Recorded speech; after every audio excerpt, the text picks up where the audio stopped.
سچی محبت تو یہ ہوتی ہے، سچی غلامی یہ ہوتی ہے، سچا جو ہے نا کو بندہ اپنی محبت میں، اپنے دعوی محبت میں وہی ہوتا ہے جو اپنے مالک کے حکم کا منتظر رہے۔ کیا کہا امام نے؟ کہا ہم عشق کے بندے ہیں، کیوں بات بڑھائی ہے؟ ہم عشق کے بندے ہیں، ہم تو اپنے مالک کے حکم کے غلام ہیں یار، تو ہم عشق کے بندے ہیں، ہم سے الجھو نا۔ بندہ مومن جو ہے وہ رب کا نوکر بن کے نہیں، اور رب کا عاشق بن کے رہتا ہے، اپنے محبوب کے حکم کو ایک تحفہ سمجھ کے قبول کرتا ہے۔ وہ بندہ مومن جو ہے وہ اللہ تعالیٰ کے احکامات میں حکمتیں تلاش نہیں کرتا، بلکہ جیسے اسے حکم دیا جائے فوراً اس پر عمل کرتا ہے، بلا سوچے سمجھے اور بغیر کسی امر کی حکمت معلوم کیے۔ اس کے لیے بندہ مومن جو ہوتا ہے اس کے لیے ساری کائنات سے بڑھ کر قیمتی شے اس کے مالک کا حکم ہوتا ہے۔ مالک عز و جل کا حکم جو ہے اس کے نزدیک قیمتی ہوتا ہے، کیونکہ آپ کو بھی معلوم ہے جو بندہ جس کے ساتھ محبت کرتا ہے، نہ صرف یہ کہ اس کے ساتھ محبت کرتا ہے بلکہ اس کے حکم کے ساتھ بھی محبت کرتا ہے، بلکہ سچا محب اور سچا عاشق جو ہوتا ہے وہ تو انتظار میں ہوتا ہے کہ مجھے میرا محبوب کوئی حکم کرے، مجھے میرا محبوب کوئی حکم کرے۔ جیسے اسے کوئی حکم ہوتا ہے تو وہ فوراً اس پر عمل کرنے والا بنتا ہے۔ آج جتنے لوگ اللہ تبارک و تعالیٰ کی بارگاہ اقدس سے دور ہوئے پڑے ہیں، اللہ تعالیٰ کے احکامات کو کچھ نہیں سمجھتے، حقیقت کے اندر ان کے دل اللہ تبارک و تعالیٰ کی محبت سے خالی ہو چکی ہیں۔ اللہ تبارک و تعالیٰ کی محبت ان کے دلوں سے رخصت ہوئی ہے، تو اس لیے ان کے دلوں میں اللہ تبارک و تعالیٰ کے حکم کی قدر نہیں رہی۔ ایک استاد تھے، ان کا ایک شاگرد تھا، وہ ایک دن رونے لگا، شاگرد رونے لگا۔ اس سے وجہ پوچھی گئی کہ کیا ہوا؟ اس نے کہا کہ میرے استاد جو ہیں، میں انتظار میں رہتا ہوں مجھے کوئی کام کہیں، لیکن باقیوں کو کہتے ہیں مجھے نہیں کہتے، باقیوں کو کام کہتے ہیں مجھے نہیں کہتے، اس لیے میں رو رہا ہوں۔ اندازہ لگائیں، کیونکہ اسے محبت تھی اپنے استاد کے ساتھ، شیخ کے ساتھ، تو اس کے استاد جب اسے کام نہ کہتے، باقیوں کو کہتے، اسے کبھی نہیں کہا کام، وہ اس بات پہ رونے لگا، مجھے استاد کوئی حکم ہی نہیں کرتے۔ بتائیں، سچی محبت تو یہ ہوتی ہے، سچی غلامی یہ ہوتی ہے، سچا جو ہے نا کو بندہ اپنی محبت میں، اپنے دعوی محبت میں وہی ہوتا ہے جو اپنے مالک کے حکم کا منتظر رہے، کہ بس مجھے حکم دے اور میں فوراً اسے اس کی تعمیل کر دوں۔ حضرت سلطان محمود غزنوی رحمہ اللہ، آپ کے وزیروں میں ایک وزیر حضرت ایاز رحمہ اللہ بھی تھے، وزیر تو اور بھی تھے لیکن کسی اور کا نام تو کسی کو نہیں پتا، کہ ظاہری بات ہے اتنی بڑی مملکت تھی، ان کی حکومت تھی، تو وزیر تو بہت ہوں گے، لیکن نام جو ہے وہ صرف ایاز کا ہی لیا جاتا ہے۔ جہاں بھی آپ شعراء کے کلام میں دیکھ لیں، کتابوں میں دیکھ لیں، سلطان محمود غزنوی کے ساتھ ایاز کا ہی نام آئے گا۔ حضرت ایاز رحمہ اللہ جو ہیں یہ بعد میں آئے اور ان کو بہت زیادہ ترقی ملی کہ بادشاہ کے بھی قریبی ہو گئے، اور ساتھ بادشاہ نے اسے بڑی، یعنی کہ باقی وزیروں سے بھی زیادہ بلندی عطا فرما دی۔ باقی وزیر جو تھے وہ سارے حسد کرنے لگے ایاز سے کہ یہ جناب اتنا جلدی قریب ہو گیا بادشاہ کے، ہماری تو سمجھ سے باہر بات ہے۔ یہ کہیں بھنک پڑی سلطان محمود غزنوی رحمہ اللہ کو، ان تک اطلاع جا پہنچی کہ وزیروں میں یہ چمگوئیاں چل رہی ہیں، یہ وزیر جو ہے یہ باتیں کر رہے ہیں۔ سلطان رحمہ اللہ نے ایک قیمتی ہیرا منگوایا، ایک قیمتی ہیرا منگوا کے وزیروں کو باری باری کہا اسے آپ نا زمین پہ پٹخ دو۔ ایک وزیر کو کہا، اس نے کہا نہ حضرت، اتنا قیمتی ہیرا ہے زمین پہ کیسے پٹخ دو، یہ تو ٹوٹ جائے گا، اور مجھے یہ گوارا نہیں ہے کہ اتنا قیمتی ہیرا ٹوٹ جائے، اور وہ بھی میرے ہاتھ سے۔ دوسرے کو کہا، اس نے بھی یہی کہا، تیسرے کو کہا، چوتھے کو کہا، سب کو جب کہہ لیا سب نے یہی کہا، ایاز رحمہ اللہ کو سلطان نے کہا کہ میں کہ یہ اٹھا کے اس کو زمین پہ پٹک دو، اس نے فوراً پکڑا اور زمین پہ ٹھوک دیا، وہ سارا ٹکڑے ٹکڑے ذرے ذرے ہو گیا، کسی کام کا نہیں رہا۔ وزیر بھی سارے بادشاہ کی خیر خواہی سمیٹنے کے لیے اس کی طرف غصے کی آنکھیں جو ہے نا وہ دیکھنے لگے کہ یہ تو نے کیا کیا، اتنا قیمتی ہیرا تھا، اس کے ساتھ ہمارے مملکت کے بڑے سارے کام نمٹا دیے جاتے، تو نے پکڑ کے وہ ہیرا توڑ دیا ہے، اللہ اکبر کبیرہ۔ تو حضرت جو ہے نا ایاز رحمہ اللہ خاموشی سے کھڑے ہوئے ہیں۔ سلطان نے پوچھا ایاز سے بھی یہ کیوں توڑا تو نے؟ اس نے کہا کہ تجھے پتہ نہیں تھا کہ یہ قیمتی ہے پھر تو نے پکڑ کے توڑ دیا ہے؟ اس نے کہا حضرت میرے نزدیک جو ہے نا اس ہیرے سے بھی زیادہ قیمتی بادشاہ کا حکم ہے، اس ہیرے سے بھی زیادہ قیمتی بادشاہ کا حکم ہے، اور میں تو بادشاہ کے حکم کو دیکھ رہا تھا، میرے نزدیک کسی شے کی کوئی قیمت نہیں ہے، جب بادشاہ نے کہہ دیا تو بس کہہ دیا، اللہ اکبر کبیرہ۔ جب یہ جواب سنا نا تو سارے وزیر اپنے منہ نیچے کر کے کھڑے ہوئے۔ تو بندہ مومن جو ہوتا ہے نا جی وہ بھی حکمتیں نہیں پوچھتا، وہ بھی یہ نہیں کہتا جناب وہ قربانی کر رہے ہیں جانور کو ذبح کریں گے، یہی جو گوشت اتنا سارا جانور ذبح کریں گے تو یہ اگر جانوروں پہ ظلم ہوگا یہ الگ ہوگا، اور معاملات الگ ہوں گے، یہ فضول خرچی الگ ہوگی، یہ جانور جو ہیں ان کو آپ ذبح کریں گے تو یہ جناب جانوروں پہ زیادتی ہوگی ہیں، اور یہی جو خرچہ آپ یہاں کر رہے ہیں تو کسی کے گھر کے باہر کولر لگوا دیں آپ۔ یہ کولر پارٹی بھی بہت سرگرم ہوتی ہے ان دنوں میں، کولر والے سمجھتے نا، اور جی آپ یہ کر رہے ہیں تو یہ کولر لگوا دیتے، یہ کر رہے ہیں تو کسی بیوہ کی جو ہے نا گھر میں راشن ڈلوا دیتے، تو قربانی کر رہے ہیں اتنے آپ پیسے ضائع کر رہے ہیں، نعوذ باللہ من ذالک۔ تو بندہ مومن کا جواب کیا ہے؟ بندہ مومن کا جواب یہ ہے کہ خدا کے بندو ہمارے نزدیک کسی شے کی قیمت نہیں ہے، ہمارے نزدیک کوئی شے قیمتی ہے تو بس ہمارے رب کا حکم ہے، ہمارے رب کا حکم ہے بس۔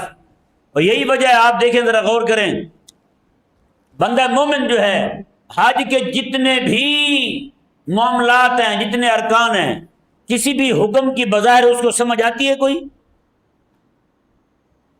بولو نا یارا، کعبہ مشرفہ میں جاتا ہے دوڑ رہا ہے سعی کر رہا ہے جی یہ اتنی جگہ پہ تھوڑا سا تو نے کندھے مار کے ہلنا رمل کرنا ہے، پھر جناب سعی کرنے لگا تو وہاں جا کے جناب اتنی جگہوں پہ قدم تھوڑا تیز چلانا ہے، آگے جا کے پھر دوڑ لگا دینی ہے نا، پھر جناب گیا مینا میں گیا مزدلفہ میں گیا عرفات میں گیا، بس بیٹھے رہنا وہاں۔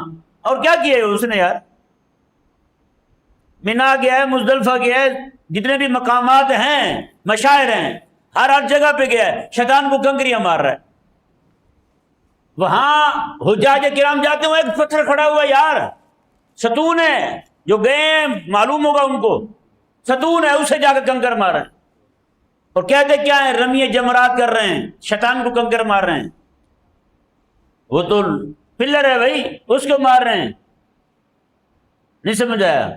اور اگر حقیقت پہ غور کیا جائے میرے آقا علیہ السلام فرماتے ہیں جو بندہ یہاں آ کے پتھر کو بھی کنکری مار دیتا ہے نا شیطان کا دل وہاں چھلنی ہو جاتا ہے جہاں بھی ہوتا ہے وہ، ہاں لگتا ہے یہاں پہ ترڑ وہاں پہ ہوتی ہے نا۔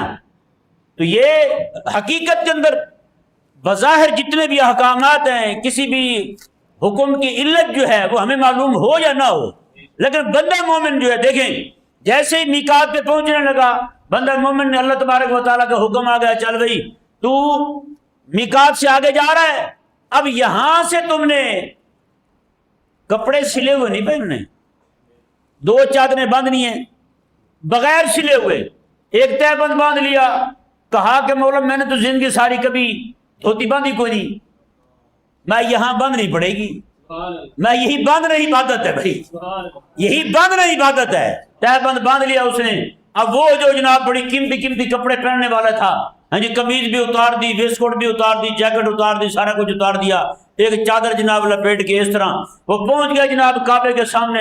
اب حکم آ گیا نا اتنا نہیں، اب جناب یہ دایاں کندھا بھی باہر نکال دے دو، اب یہ انسلے کپڑے اور کندھا بھی نکال دینا، کندھا بھی ننگا کر دینا، اس طرح کر کے کچھ سمجھ آ رہا ہے؟ اس سے ثابت یہی ہوتا ہے کہ وہ محبوب ہے، جیسے کہے جا رہا ہے محب اسی طرح کیے جا رہا ہے۔ محب کو غلطی کو نہیں کہ پوچھے کہ مولا یہ کیوں ہے تو وہ کیوں ہے نا۔ محب جو ہوتا ہے وہ یہ نہیں پوچھتا، محب محبت کرنے والا وہ حکم کا بھی، جس طرح حاکم کا عاشق ہے اسی طرح اس کے حکم کا بھی عاشق ہے، جس طرح مولا کا عاشق ہے اسی طرح اس کے حکم کا بھی عاشق ہے۔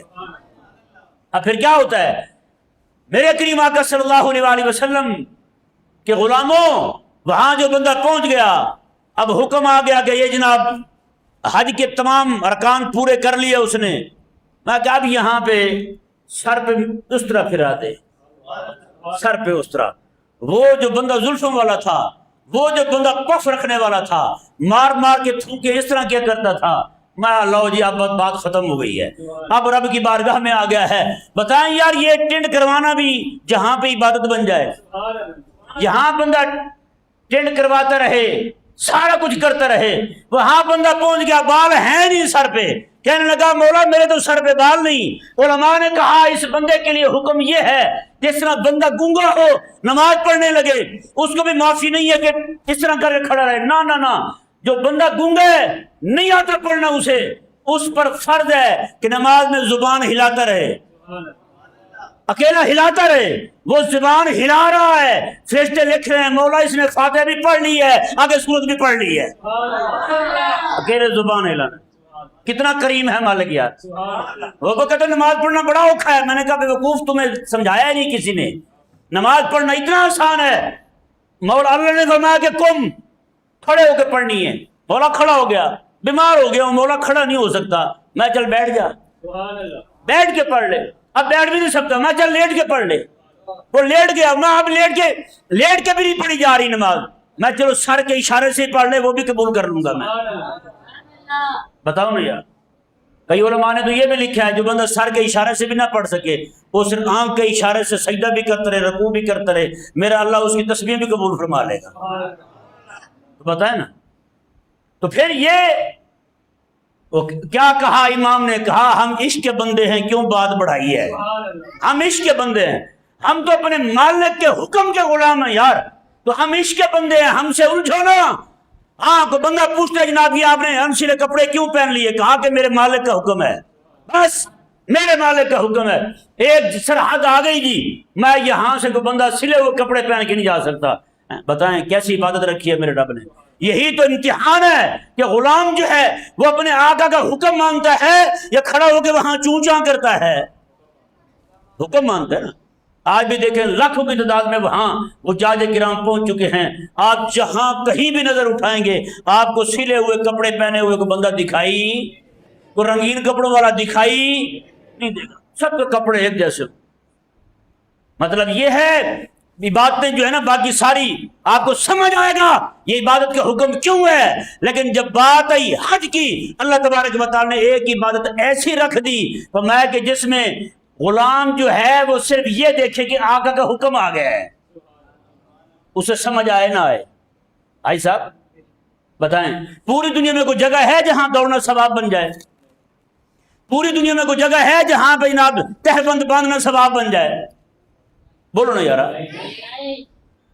لیکن ایسی جگہ اللہ نے پوری دنیا میں ایک رکھی ہے، ایسی جگہ اللہ نے رکھی ہے جہاں پاک پیغمبر ابراہیم علیہ السلام آئے، ان کے پاس کپڑے ہی دو تھے، ایک باندھا ہوا تھا ایک توڑا ہوا تھا۔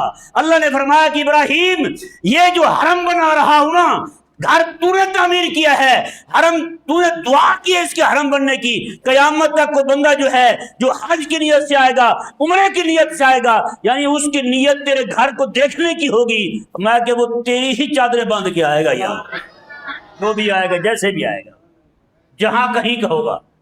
بتائیں اس سے بڑھ کر اور کیا ہو گیا؟ تو اس سے ثابت ہوا کہ حج جو ہے یہ ایک عاشقانہ عبادت ہے، عشق والی عبادت ہے۔ اس میں جیسے محب جو ہے وہ پوچھتا نہیں ہے اپنے مالک سے کیوں جی، نہ یہ ہے ہی نہیں، کہ بس اس نے کہا ہے میں نے کر دیا ہے، اس نے کہا ہے میں نے کر دیا ہے، ہم تو عشق کے بندے ہیں، کیوں بات بڑھائی ہے؟ اللہ اکبر کبیرہ۔ دوسرا دیکھو بھائی بندہ مومن جو ہوتا ہے نا وہ نوکر نہیں ہوتا، بندہ مومن نوکر نہیں ہوتا، وہ عاشق ہوتا ہے۔ نوکر کو کام کہا جائے اس کا منہ لٹک جاتا ہے، عاشق کو کہا جائے عاشق خوش ہو جاتا ہے. نہیں سمجھ آیا بھائی؟ نوکر منہ لٹکا جاتا ہے. آپ دیکھیں نا، نوکر کو کہا جائے بھی آپ کی ڈیوٹی 5 بجے تک ہے، 5 بجے سے کہا جائے چل یار یہ 5 بجے سے وہ ایک بندہ آ گیا تندور پہ 10 روٹیاں اور لگا دے، بتائیں پریشان ہوگا یا نہیں ہوگا؟ ہیں برتن اٹھا کے ادھر مارے گا، پیڑے الٹے سیدھے گھڑے گا، کبھی کچھ کرے گا کبھی کچھ. ہاں بھی کرتے نہیں کرتے ایسے؟ کوئی بندہ نہیں تو جا کے پکوا کے دیکھے روٹیاں اس سے جب ٹائم ختم ہو چکا ہو. بینک والوں کے پاس کسی کے پاس بھی آپ چلے جائیں، ٹائم ختم ہو گیا لڑ پڑے گا. اللہ اکبر کبیرہ. یہ بندہ مومن جو ہے وہ رب کا نوکر بن کے نہیں، اور رب کا عاشق بن کے رہتا ہے، اپنے محبوب کے حکم کو تحفہ سمجھ کے قبول کرتا ہے. وہ تحفہ سمجھ کے قبول کرتا ہے. ابراہیم علیہ السلام ہے نا، اللہ نے انہیں خواب میں فرمایا فَفْعَلْ مَا تُؤْمَرْ، میں ابراہیم تو کر جس کا حکم ہوا ہے تجھے، تو کر جس کا تجھے حکم ہوا ہے. اللہ اکبر کبیرہ. چھری اٹھا کے اپنے سگے بیٹے کی جو 80 سال کے بعد عمر میں ملا تھا بیٹا، جی اس کے جناب گردن پہ چھری رکھ دی. بتائیں ابراہیم علیہ السلام نے بتایا نہیں بتایا کہ بندہ مومن قسم خدا کی دیکھا جائے نا، پوری دنیا میں کتنا بڑا عاشقوں کی جماعت کھڑی کی جائے، ابراہیم علیہ السلام کا سر مبارکہ اونچے ہی نظر آتا ہے یار، قسم خدا کی. اتنا بڑا عاشق اپنے مولا کے حکم کا یار. بتائیں رب تعالیٰ نے فرمایا کہ ابراہیم آگ میں جا مولا قبول ہے، آگ میں جا مولا قبول ہے. فرمایا کہ اپنا علاقہ چھوڑ دے، عراق بابل عراق چھوڑ دے، مولا میں حاضر ہوں. فرمایا کہ تجھے آگ میں جانا ہوگا، کہا مولا حاضر ہوں. اللہ تبارک و تعالیٰ نے فرمایا کہ ابراہیم فلسطین میں جا کے مسجد اقصی تعمیر کر، مولا حاضر ہوں. میں مکے میں جا کے کعبہ تعمیر کر، مولا حاضر ہوں. میں کہ بیٹے کے گلے پہ چھری رکھ دے، مولا حاضر ہوں. جب یہ ساری باتیں محب نے اپنے محبوب کی ہر بات پہ لبیک کہا تو رب تبارک و تعالیٰ نے فرمایا ابراہیم تیری یہ لبیک اتنی پسند آئی ہے قیامت تک ہر بندہ مومن جو بھی یہاں میرے گھر میں آئے گا وہ تیری پکار لبیک کہتا ہوا یہاں سے گزرے گا. بتائیں کس انداز سے پھر لوگوں نے آج تو کوئی بھی بندہ بتائیں یار تلبیہ وہ باندھ رہا ہے نا، احرام باندھ رہا ہے تو کیسے باندھتا ہے؟ لبیک اللہم لبیک. ہر طرف سے یہی آواز آ رہی ہے، ہر طرف سے یہی آواز آ رہی ہے. اچھا پھر جب ہر بات پہ ابراہیم نے لبیک کہا تو وہ تو پھر رب کی بارگاہ ہے. یہاں کو سچا مالک ہو تو وہ غلاموں کو محروم نہیں رکھتا ہیں، تو یہ تو پھر بارگاہ مالک لم یزل کی بارگاہ ہے. ابراہیم نے رب کی ہر بات پہ لبیک کہا. پھر ابراہیم کعبہ بنا کے دعا کر رہے ہیں مولا ربنا وبعث فیہم رسولا، یہاں آخری رسول بھیج. نہیں بس وہ تھک گئے ہو، بات ختم کرنے لگا ہوں. مولا آخری رسول بھیج. رب نے فرمایا ٹھیک ہے. مولا یہاں پہ موسم پھل رہے ہیں، رب نے فرمایا ٹھیک ہے. مولا یہاں کے لوگ امن میں رہیں، ان کو پریشانی نہیں آئے، رب نے فرمایا ٹھیک ہے. جو بھی دعا مانگی ابراہیم نے قسم خدا کی پوری دنیا میں پھل ختم ہو جاتے ہیں، جہاں اگتے کو نہیں وہاں مکتے ہی نہیں ہے. تو بتائیں پھر ابراہیم نے کیسے وفا کی ہے، تو پھر ابراہیم کے مالک نے کیسے وفا کی ہے.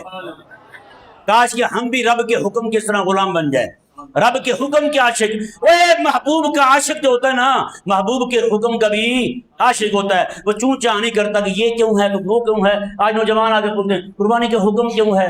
میں نے کہا اوے تجھے پتہ ہے گھاس کھاتی ہے بھینس، گھاس کھاتی ہے بھینس، وہ گوبر سے اس کے گوبر سے اس کے جناب گھاس سے دودھ نکل آتا ہے. پتہ ہے آپ کو؟ کہتے نکلتا تو ہے لیکن پتہ کو نہیں. میں نے کہا پہلے جا کے گوبر پہ تحقیق کر، رب کے حکم پہ بعد میں کرنا. تجھے تو وہ گھاس کی تحقیق نہیں ہوئی ابھی تک. اور گھاس میں سے گوبر نکل آیا، اسی میں سے خون نکل آیا، اسی میں سے دودھ نکل آیا. تجھے تو آج تک اس کی تحقیق نہیں ہوئی، تو بھاگتا پھرتا رب تعالیٰ کے حکم پہ اعتراض کرنے کے لیے. میں نے کہا تیرا علم ابھی تک اتنے تک نہیں پہنچا، باتیں کرتے رب تبارک و تعالیٰ کے حکم کے بارے میں کوئی خیال کر ذرا. نہیں سمجھ آیا بھائی؟ تو آج کے بعد ہم رب کے حکم کے کیا رہیں گے؟ غلام رہیں گے. رب کے حکم کے، رب کے حکم پر چونچا. رب نے فرمایا پردہ کر، تو کیا کریں گے؟ عورتوں کو انشاءاللہ نماز پڑھیں گے، تراویح پڑھیں گے، زکوٰۃ دیں گے، حج کریں گے، اللہ کا جو بھی حکم آئے گا بھائی آگے سے چوں چاں انشاءاللہ عز و جل۔